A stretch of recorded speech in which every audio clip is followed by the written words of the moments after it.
This is another episode of Curing Racism.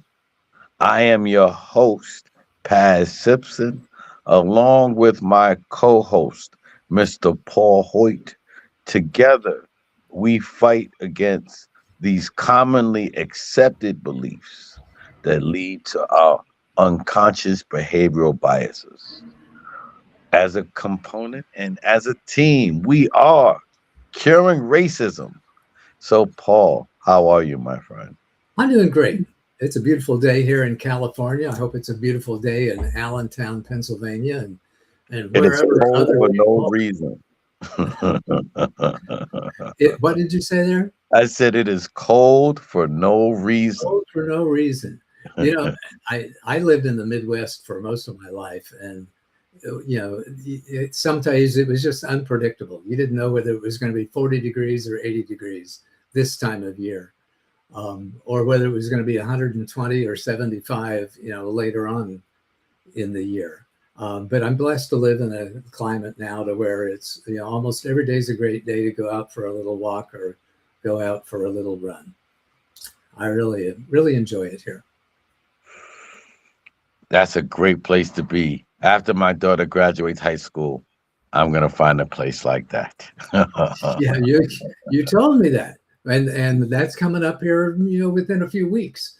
So so all of you real estate agents, listening to this call, know that Paz is looking for somewhere warm. Yes, sir. But Paul, we are here today to discuss, I think, a pretty important topic.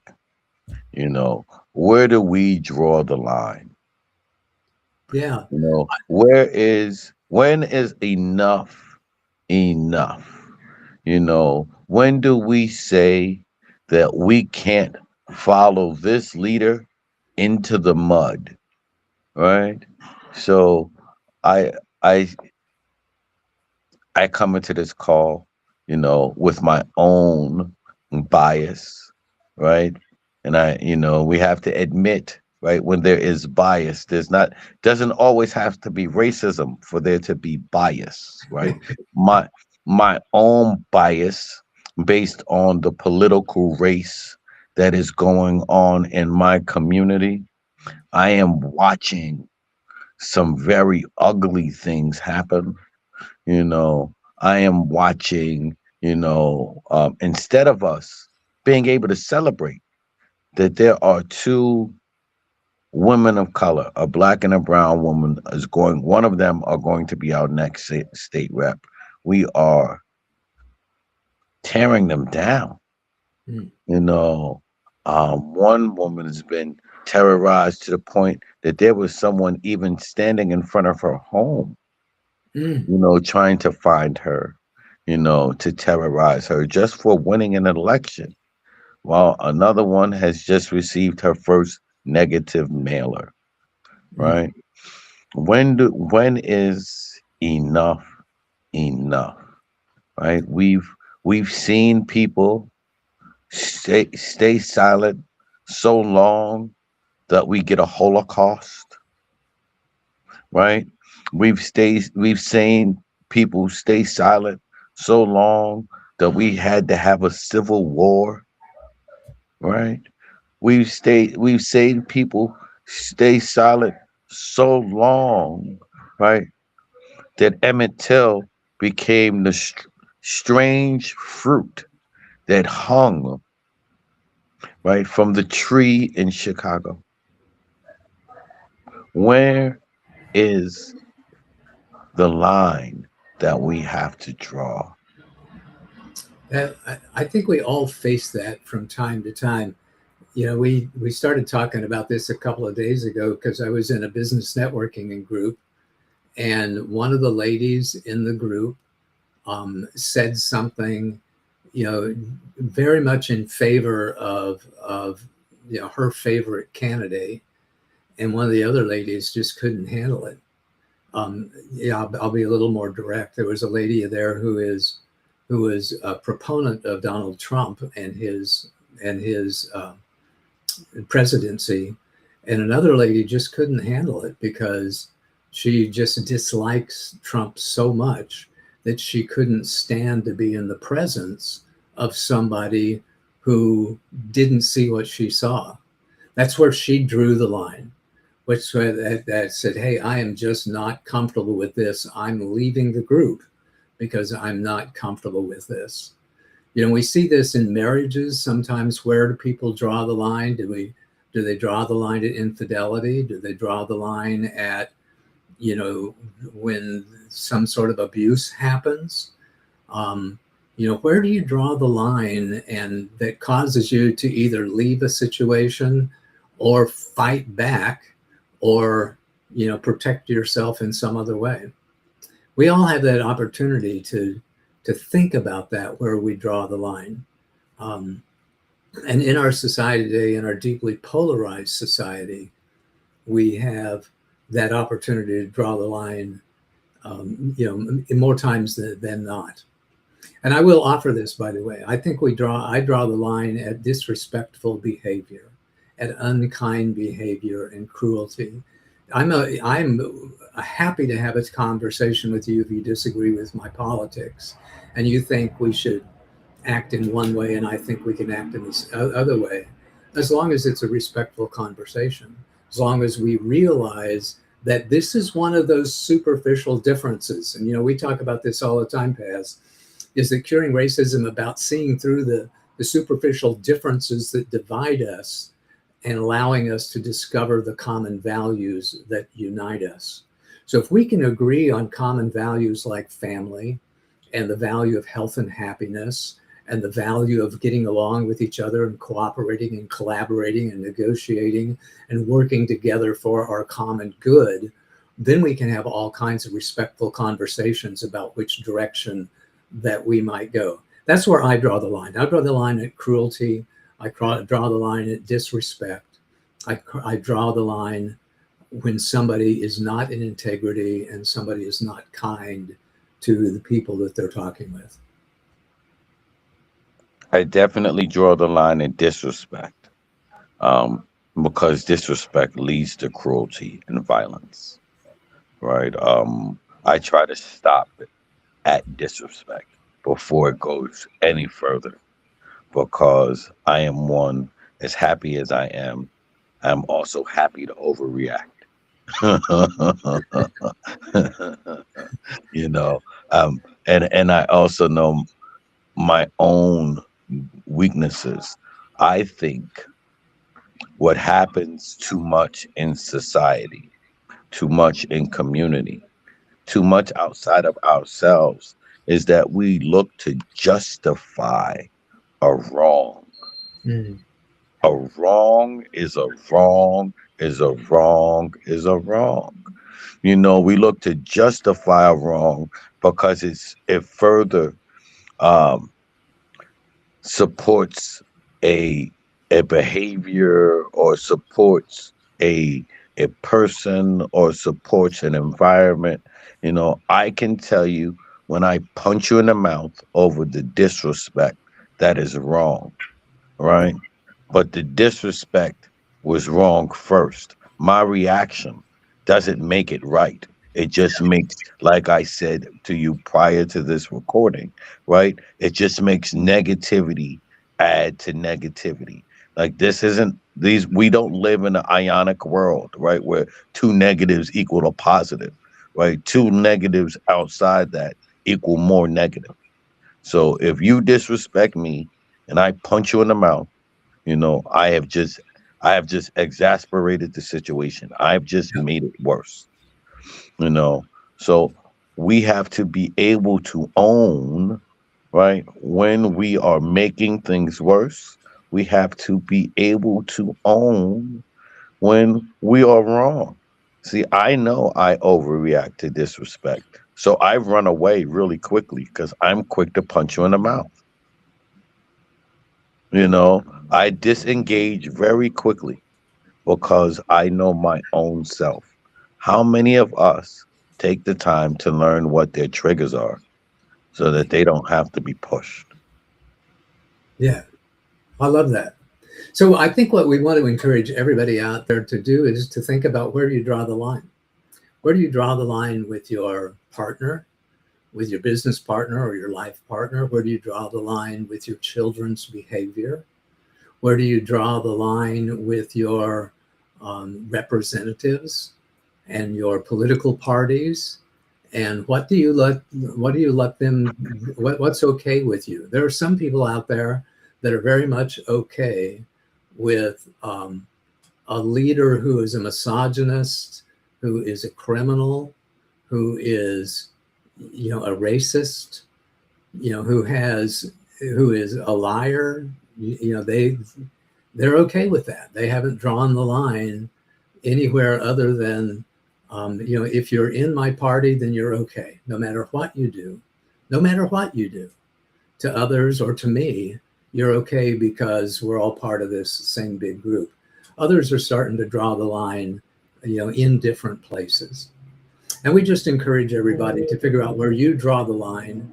And when you draw the line, draw it on the side of being respectful to other people. Draw it on the side of wanting to understand, of being curious about why people believe the way that they believe. Draw it on the line of good, mature adult behavior. I think there's a line um, from a Christmas Carol, you know, Mm. where it says, "Be good for goodness sake." Right? You better not Mm. watch. You know when it's Santa Claus is coming to town is the Yeah, Christmas that's Carol, it. right? But there's a line in that Christmas Carol where it says, just be good for goodness sake, right? If more of us just decided to be good for goodness sake, not look to justify, oh, he did something wrong. And again, I am not perfect. So I'm willing to put my own imperfections on the line here and tell you that I'm still getting over disrespect and I still sometimes react terribly to it. Like, so I want to put me out there so someone else can own it for their own selves and move forward. I want to say that I am an imperfect being, you know, that is happy 99.9% of the time. But that 1%, that 0.1% when there's disrespect, there's all kinds of that comes out of me, you know. But right, let's be honest with ourselves so that we can be more loving in our families, more loving in our communities. Let's be honest with ourselves so that we can be more effective in our jobs, more helpful with our services and our businesses. Let's be honest with ourselves because this world needs more of us to just say, hey, I am not perfect. I can get better. And these are the places where I can get better at. So that we draw those lines in spaces of goodness so we can get to more greatness. I love it. I love it. I love it. When we act in respect for each other, then we can see through those superficial differences. We can discover those underlying common values that allow us to get along even if we disagree. To support each other, to pick each other up when we fall down, to love each other even if we disagree on some things.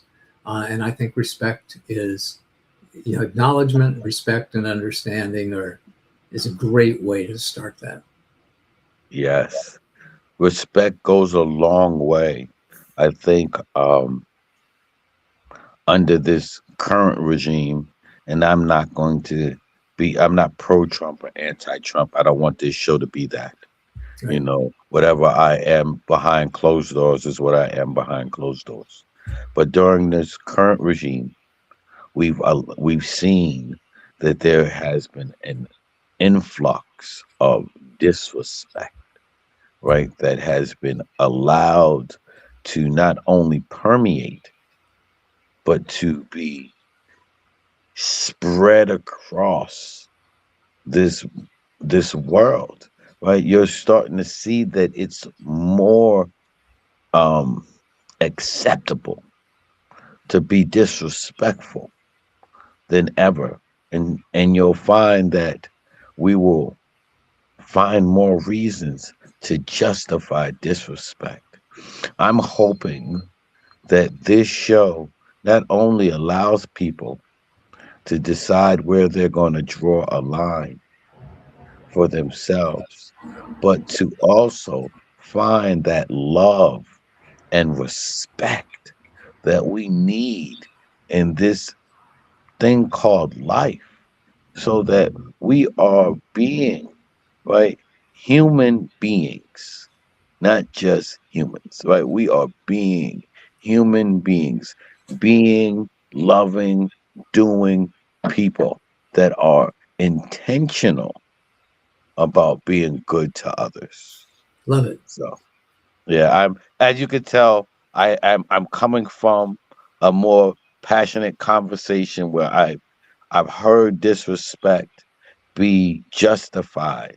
And I just, and in a community, and I say this because I know that this is one of the fears that comes outside of people that don't look like me, right? That what happens when the people that look like me become that in power? No, do we extend the disrespect? Do we extend the hatred? Do we extend the vitriol? And I, along the way, am pointing out that we should not be accepting the negative behaviors that we did not want on the way up. I You love that. didn't. I love that. Don't accept and don't reciprocate with the behaviors that you don't like, that you abhor, that you hate in some way. Don't become that person. Don't adopt the characteristics of the person that you don't want for yourself. So, yeah, I love that. Let's all be role models for each other, whether we disagree with each other or not. Um, let's all be people of high moral character and be good for goodness sake. Yes, yes. And it's so funny because, you know, I think about that song all the time as someone who is a bah humbug to Christmas. Because it's been commercialized, but that's neither here nor there, right? But I think about, just really, how many of us have just acknowledged that one line, be good for goodness sake.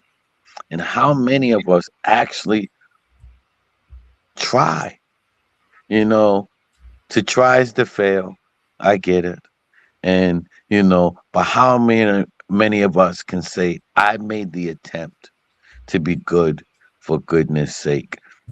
I've walked away, and for me, I've walked away from more disrespectful conversations than I've engaged, especially in my older years, because I realize my response is not the right response, you know.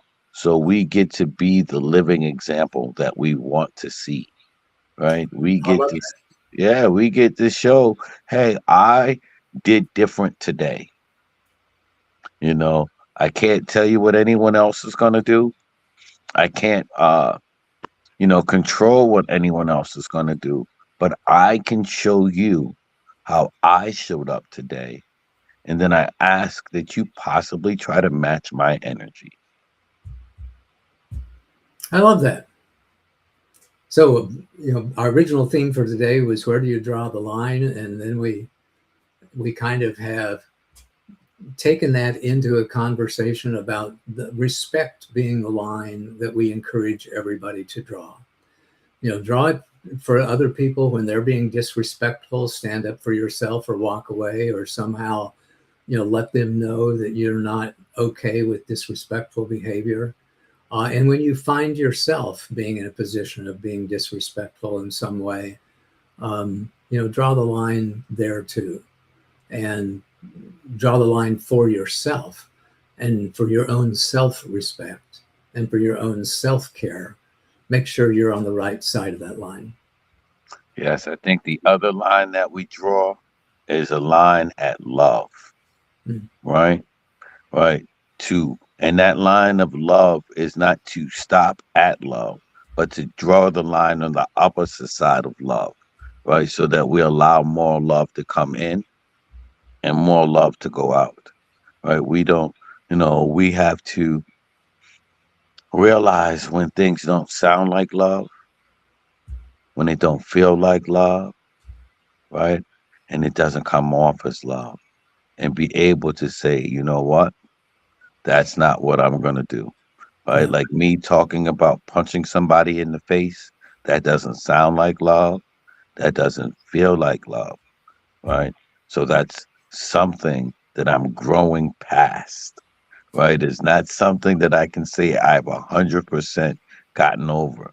I'm gotten better, a Well, lot better. you and I are clearly in the same boat there. Oftentimes, I may come across as being disrespectful of those people who vote differently than I do and think differently than I do. So please don't take it that way. I just want you to have the best life possible. And I think, really elevating the importance of moral character helps everybody, helps you, helps me, helps your children, and helps the world for generations to come. Let's put somebody's moral character and somebody's kindness and somebody's, embracing the concepts of respectful behavior and being very, very important. And draw the line and speak up when you find that somebody is, on the other side of that line. Yes, I think it's very important that when you see wrong, you don't stay silent. I think Mhm. what's happened too long is that too many of us have felt comfortable in our silence and not realizing there is violence in your silence, right? Yeah. There's violence in your silence. If you see something going wrong, if you see someone being done wrong, if you see someone being harmed, and you say nothing or do nothing, you are also part of that violence, because you could, even if you felt scared, you could have screamed and ran. At least that would make that person stop for a moment, right? There are actions we can take, even in fear, that show that we are not going to stand for hatred, disrespect, or anything else like that. You can call a police officer. I can give you a list of things that you can do. But to sit silent is to accept the violence that's around you. Amen. Well said, Paz. Great conversation today.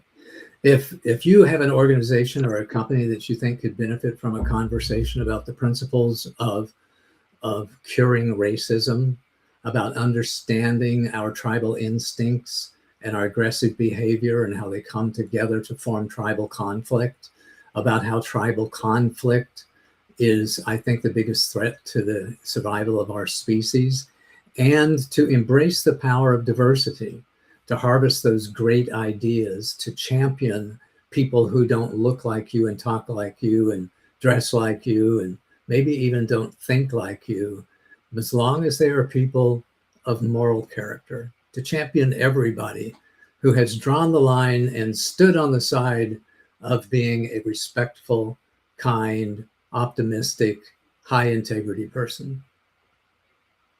Yes. Please, if you have the opportunity, grab a copy of our book, Curing Racism. It's the greatest $10 you can invest in yourself. It's a quick read, less than 100 pages, about 100 pages when you add in our acknowledgments. You know, something that will allow you to create a bridge to allow in more love and understanding into your life, your business, and your community. Paul, I want to thank you for always taking the time, to join me on these Wednesdays. I want to thank you for really being the catalyst, you know, for curing racism. Um, I think that a lot of times